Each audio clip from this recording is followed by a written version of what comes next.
You put this in line with a low 20-ish PE, 22, 24 PE, and a 22 time free cash flow.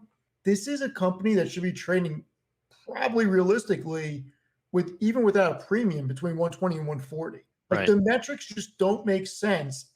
Ladies and gentlemen, welcome. This is the SoFi Weekly Podcast. Special guest Roy _Rhodes on Twitter. SoFi is also his second largest position in his portfolio, larger than PayPal. Yep, recent change. Wow. Okay. You're buying in the sevens. Yes. And PayPal's kind of tanked really hard, like harder than SoFi. Oh yeah, I guess. Yeah. I mean, it's good buying opportunities, but if you hold before the tank, then it Yep. can hurt. You tank with it, man. Are you a 3 digits holder? Like when were you first buying? I bought some maybe a month and a half before previous earnings. So, this is 4.5, 5 months ago. And just a smaller position. I was basically waiting to see who they would announce as a CEO because I liked John Kim. If it was him, I would have been happy with that.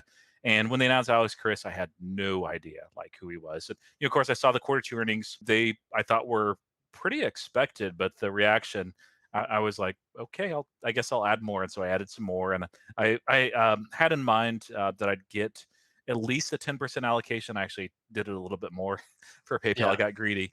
And of course, all that's down. Like we I think this week set 2 or 3 new 52-week lows. I want to keep on you for a second. Whenever you're talking about SoFi, when did you first start getting into? My first buy was, I think, around 465, and I bought some in the low fives. That's basically my position. So I added a little bit, recently here, but it was perfect timing for me. So I had, I was 90% Palantir. I had mostly shares, but some leaps. And then those leaps went 600, 700, 800 times. And I've been eyeing SoFi for a while. And I was like, okay, if we get the one more time where after a really good earnings that it just tanks anyway, it goes up and then it tanks, I'm buying. And I had some extra money anyway on the side, but then I sold some Palantir. I sold one position that I lost entire conviction in.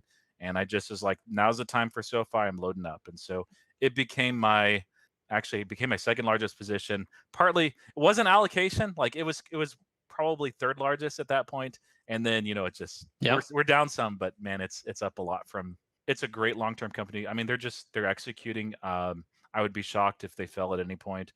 There's been a lot of Galileo news today, or in the past little week or two. I made a video earlier today around the expense management in general. I think at a high level, it's just an enterprise staple that they need for a lot of these larger institutional clients. I think the 2 points that I want to reiterate is, number one, SoFi as a whole said they're going after bigger deals, and this aligns with that mentality. If we're going after bigger enterprise clients, then we need to be building features that cater to those bigger enterprise clients. And then number two is the fact that SoFi is piloting their technology platform to a lot of legacy institutions. This could have even been an ask that came from those legacy institutions. Galileo itself, as a tech platform, is becoming a one-stop shop to cover the end-to-end, become this plug-and-play solution for all of their clients, whether it is fleet management, expense management, buy now, pay later, through their APIs, whatever you have it. If I were a client of Galileo's, I don't have to look elsewhere for additional services. Galileo covers it all. It's a one-stop shop. And I think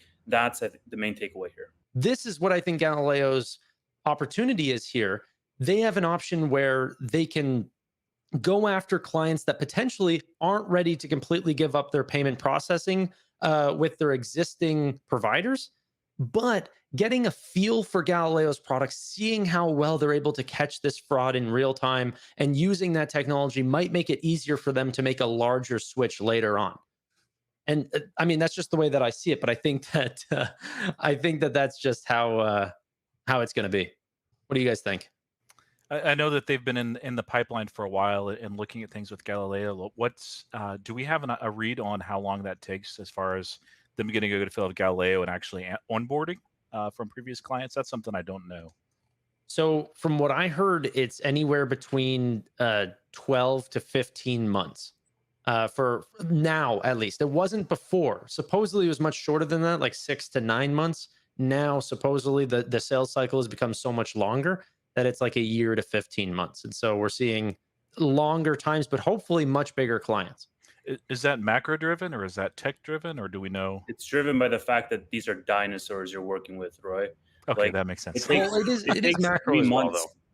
but it takes like 3 months, like on average, for them to even close a deal and even get to that pilot program. The lead time to close that deal is so long because of the belt, like the hoops that they have to run through. If we started Yeah. a program in January, I wouldn't be surprised if we conclude with the results of that program by the end of this year. I think you're only going to start seeing the results of those pilot programs actually bearing fruit in mid 2024 and beyond. I do think it's a little bit of sales cycle-esque. There's been other payment providers that have come out. One that I actually covered today where Adyen was just talking about how their sales cycles are getting longer because people are much more price sensitive and it's not just growth at all costs. Yeah, And that's so I saw the same thing. I was wondering if you had seen that. that's pretty much what I've seen across every company that we're like looking at. They said before they were not even in talks with the big players. Like they couldn't even enter the room. Now that they've acquired Technisys, they are completely involved with a bunch of the conversations. They get to put their sales pitch in there. And I don't think we'll see a lot of that in Q3, but I think by Q4 we'll start to see which of those clients we've actually won. When they announce that contract, that it may still be a bit for revenue, that they would they might be a quarter or two. Yeah. Dinosaurs. Yeah. All right. But here's the thing is like they don't really announce their partnerships. Like they'll say, hey, we got 5 new clients, but we don't know who those are. Yeah. So we don't know if the large financial institutions are on board right now or what's happening. But you're completely right. Sometimes they'll work with Galileo and start to only put maybe new customers through their card program before they actually transition legacy customers over, which for a lot of the large banks is the high majority. Oh yeah. Well, the nice thing about the dinosaurs, they're slow to onboard, but they regard switching costs as something more than just monetary. Like they know like if they're going to switch, it's going to take another year and a half. You almost have to have an executive change or a colossal failure for a company to do that. Once they've switched over, they're yours to lose basically. So that's actually really nice. Legacy players know that there's an extremely large risk being faced with these fintechs. This was a long time ago that he was talking about this. They're going to need to severely bump up their technology spend in order to compete with the new players that are coming in. And at a faster pace, they're going to increase their technology spend versus how much they're actually growing because of it. And now that's exactly what's happening. Like I was just watching all the calls with like JP Morgan and Bank of America, and their technology spend is just going through the roof right now because they need to stay on top of their game because they know it's their game to lose right now. Like they need to defend a very expensive castle. Yeah, and the good thing is that you have tailwinds with regards to regulatory requirements that these guys have to update their legacy stacks.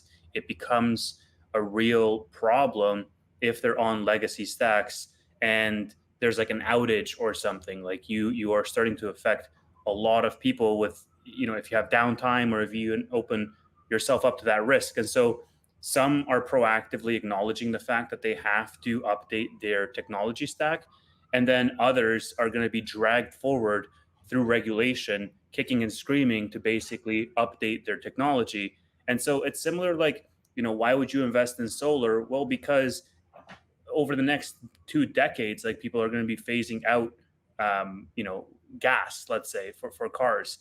It's a similar paradigm right now in terms of a secular growth trend with regards to the technology adoption from a legacy perspective to something more modern and plug and play like Galileo. Merchandise and clothing company Fanatics will be sponsoring TLG for all their sports apparel and everything like that. And it's going to have SoFi's name plastered all over it. So if you really want some SoFi merch, go to your latest golf town and go get some. That's actually pretty big. Michael Rubin's a beast. I saw a post on X that UBS initiated them at neutral for $7 price target. I think that came out today or yesterday. I know Chris Hager posted around this other analyst upgrading SoFi to neutral from sell. KBW. Yeah, that was KBW Investment Bank. UBS lowered price for Marqeta, Shopify, Toast, Visa, MasterCard, downgraded PayPal, upgrades Block, actually. Did you guys see Taylor Swift movie? That became the highest grossing concert movie of all time. I think the second biggest October debut ever after like Joker in 2019, 92.8 million, I think it was, in North America, just the box office, and like 124 million.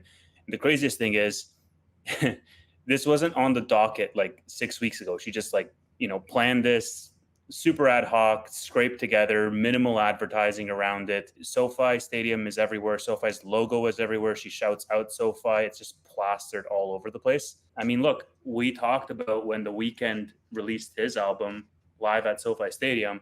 This is another one of those artifacts that will live on, associated with the fame, not only that she has today, which is like cult-like worldwide, but even as that appreciates over time, that's going to become a staple. It's always going to be associated with SoFi. And I remember, and the reason why I think it was interesting was because over the summer, when we were talking about the Taylor Swift concert, the biggest point of contention was the fact that, it's a nothing burger because she's only doing 6 shows at SoFi. And like, sometimes you have big artists doing like a month, at SoFi Stadium. And it was like a fleeting thing. Well, all of a sudden, now it's not so fleeting anymore. Yeah. Well, I said it back then, I'll say it again. Anywhere she goes turns to gold. And you have to respect the hell out of her, because wherever she holds an event, she props up the economy, she generates a ridiculous amount of jobs, and she takes care of her people. Giving everybody that worked on the Eras Tour $100,000 and a personalized letter, class act. She knows how to market herself. She's one of the best marketers out there. No, it's crazy. Even the way that she released that film was, I don't think they went through some publishers or whatever. They just went directly to distribution with AMC. So a lot of the profit is hers. She It's has such a insane. loyal fan base. She can do whatever she wants.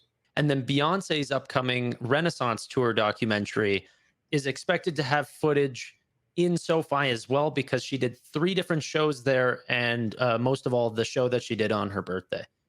This is considered, or he likes to consider it, the 8th wonder of the world. They put $5 billion into building this stadium. It's going to attract by far the biggest performers. The naming rights for that theater was also the most expensive naming rights deal ever in history. Of course, we're going to see some benefits from it. So now I'm really interested in knowing the benefit that we're going to see from SoFi Center, the TGL golf course. That'll be quite interesting, and also probably very expensive. It makes me think that we're not going to break profitability in Q3, just in case there was some talk about that. Like, hey, is it still possible to get profitability in Q3? I don't know if we'll be paying the upfront costs of the SoFi Center. I think the signing of SoFi Center shows early profitability for the sake of it being on an earnings call is not Anthony Noto's goal. Doesn't matter. It's not a benchmark anybody's holding them to. They never said that they would be profitable in Q3. They said profitable by Q4. Well, it would be an upside surprise. I don't think that 100% would be an upside surprise, but if they're not profitable, it's not going to mean much.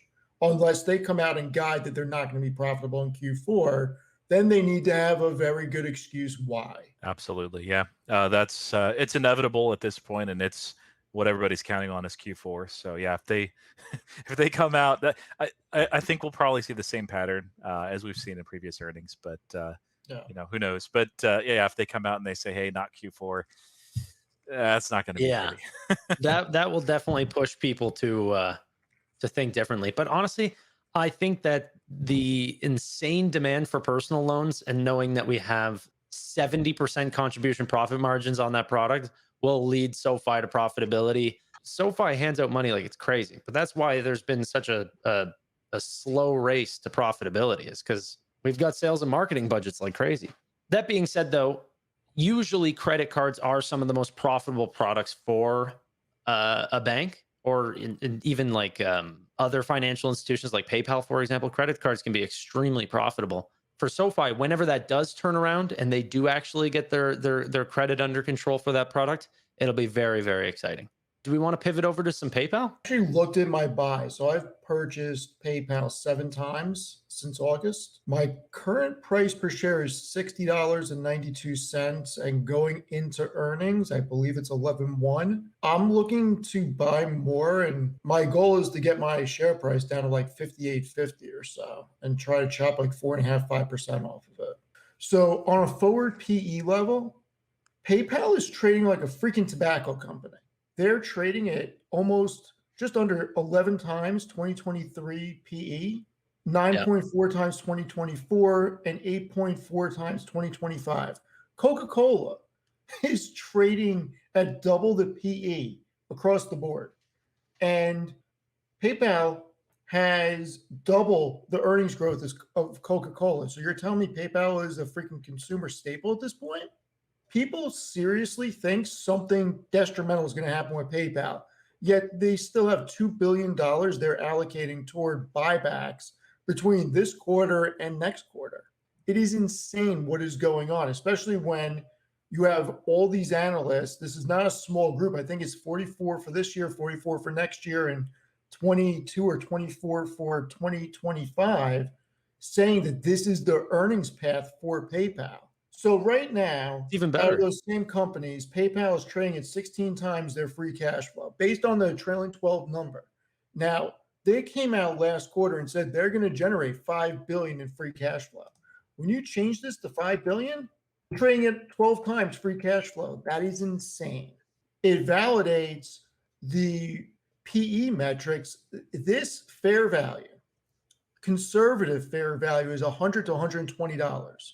You put this in line with a low 20-ish PE, 22, 24 PE, and a 22 time free cash flow. This is a company that should be trading probably realistically with even without a premium between 120 and 140. Right. Like Right. the metrics just don't make sense. And I want to see what you guys think of this. I think that the market is taking what Powell is saying and extrapolating it into PayPal and thinking that the consumer is going to get completely screwed over the next 3 to 6 months because they're expecting a hike. Credit is going to contract again, and there's going to be less shopping. Consumer sentiment already dropped considerably compared to where they thought it was going to come in at. They probably think we have a bad holiday season coming up, and that's going to hit transaction volume, transaction margin, and PayPal's numbers are going to be skewed. That's the only thing to me that makes any sense of why these numbers are the way they are. I think you're giving them too much credit, man. It's like Maybe. almost as simple as like, hey, we're heading into recession. PayPal has a question mark, or an asterisk beside it.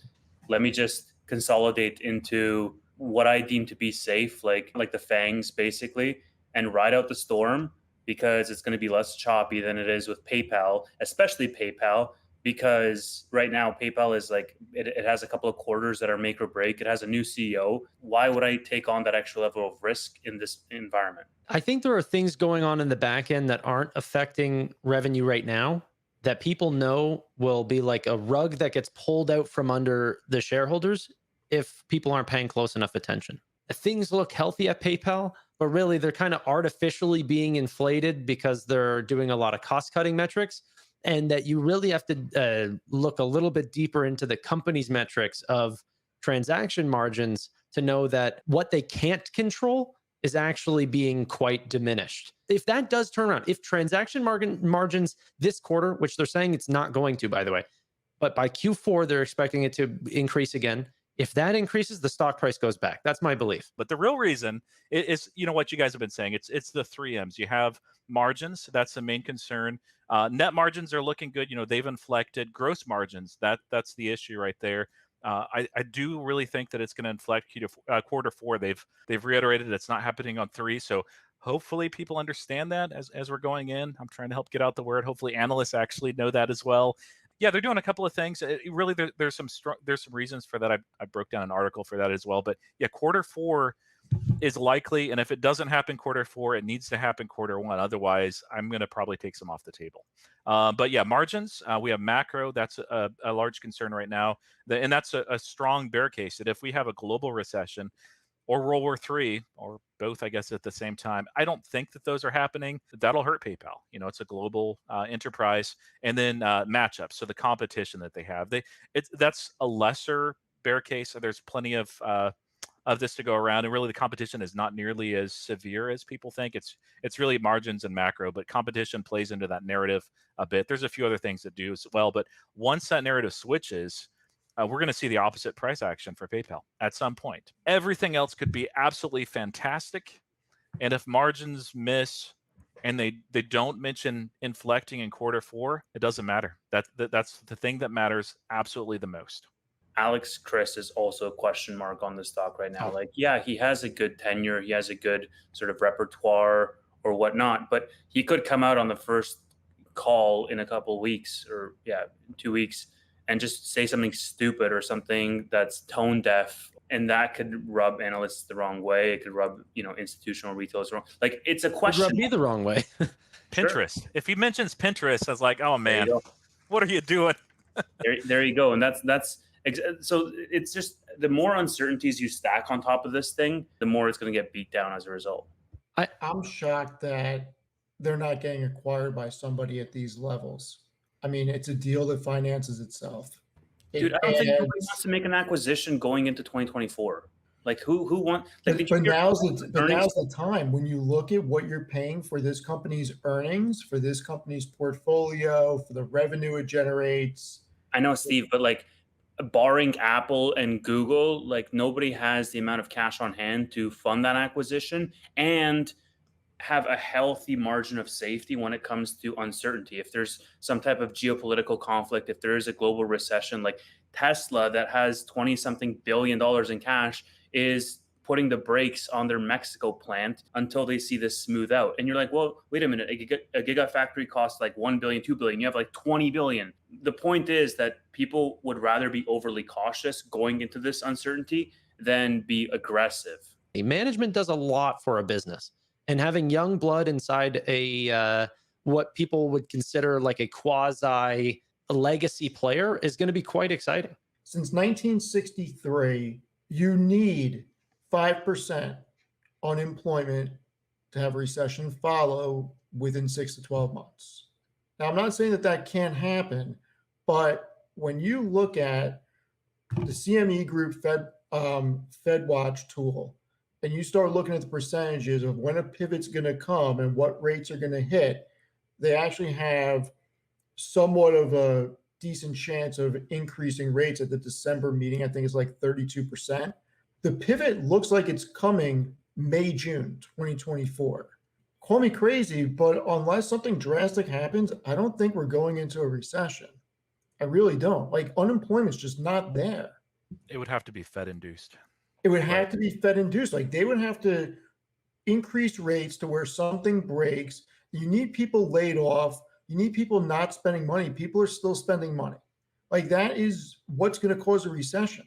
I don't see it happening right now. Everybody is employed. Everybody's still spending money.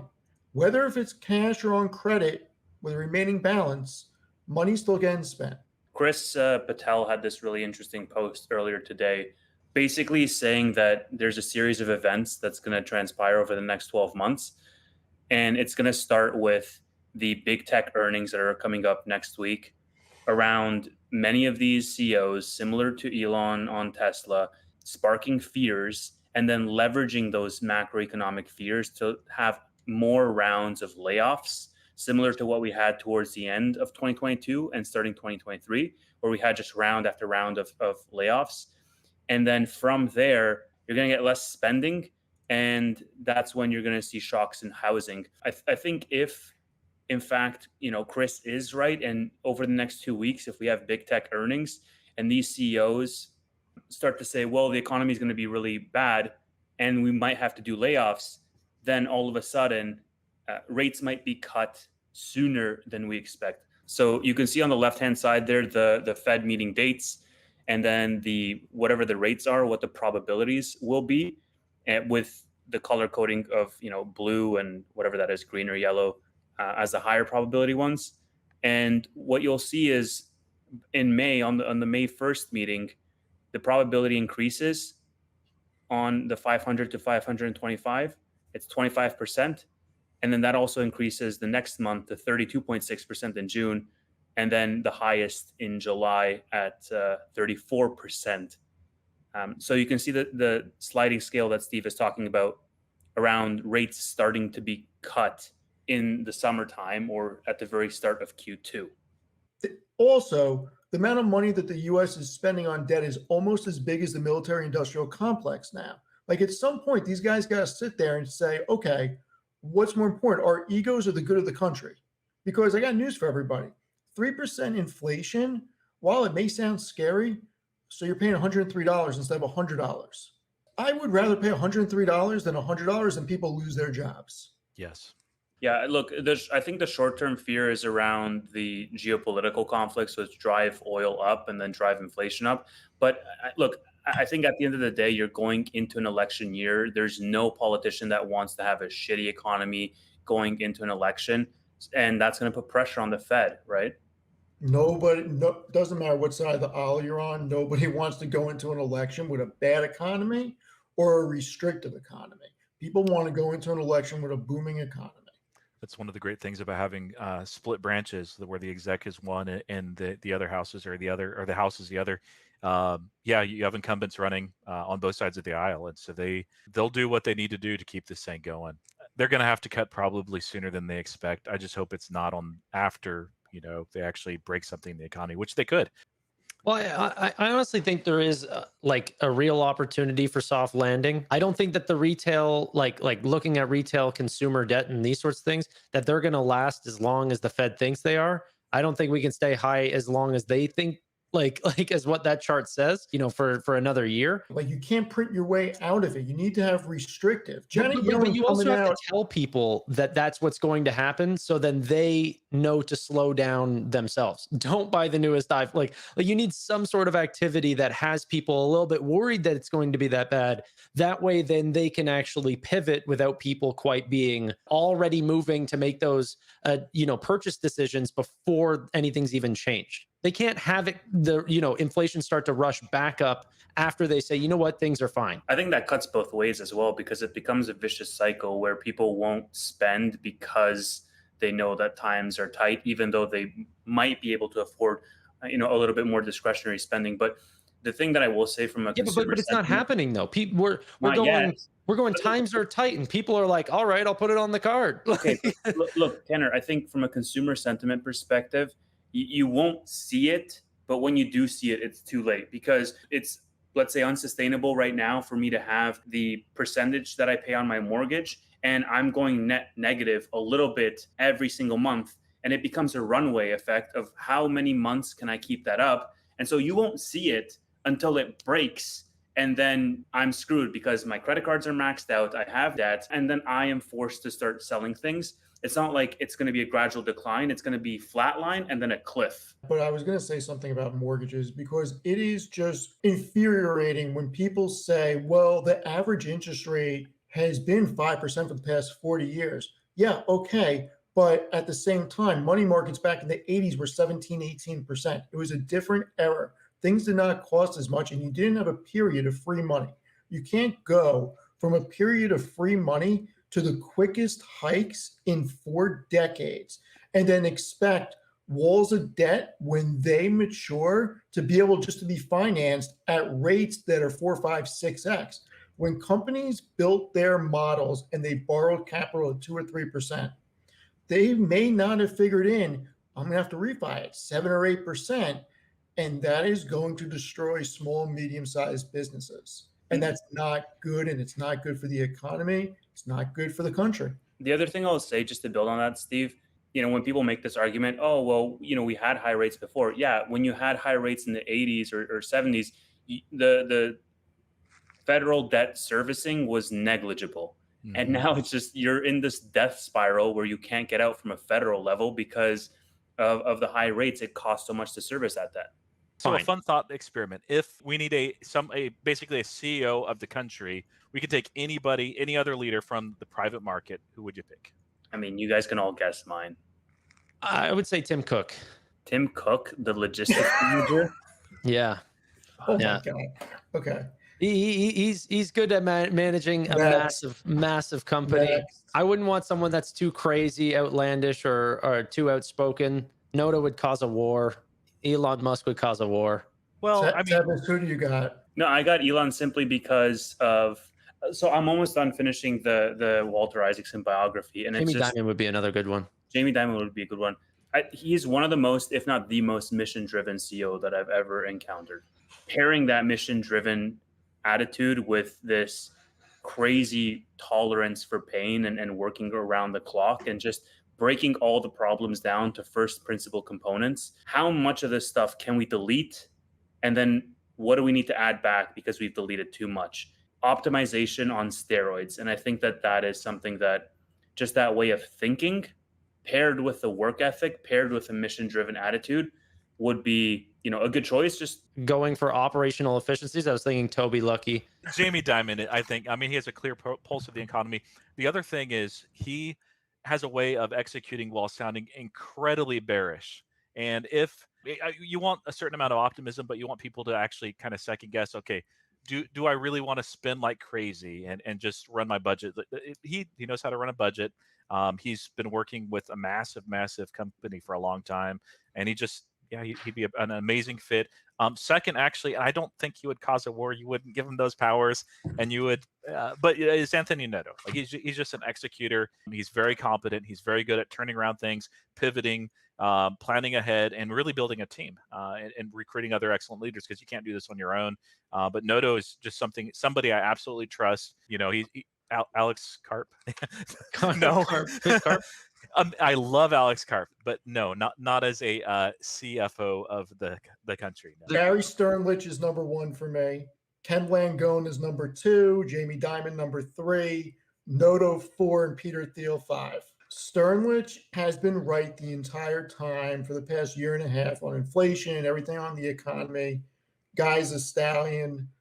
I wish Langone would do something, and he's a huge donator of time. I wish he would donate time to the government and fix things. I'm very, right-leaning for the most part, but I do think that there has to be some left-leaning stuff. So whenever people start bringing up like capital managers, it's like there's nothing liberal about those guys. They would just be like budget, and that's no way to run a country. I think you kind of have to be a little bit for the people as well.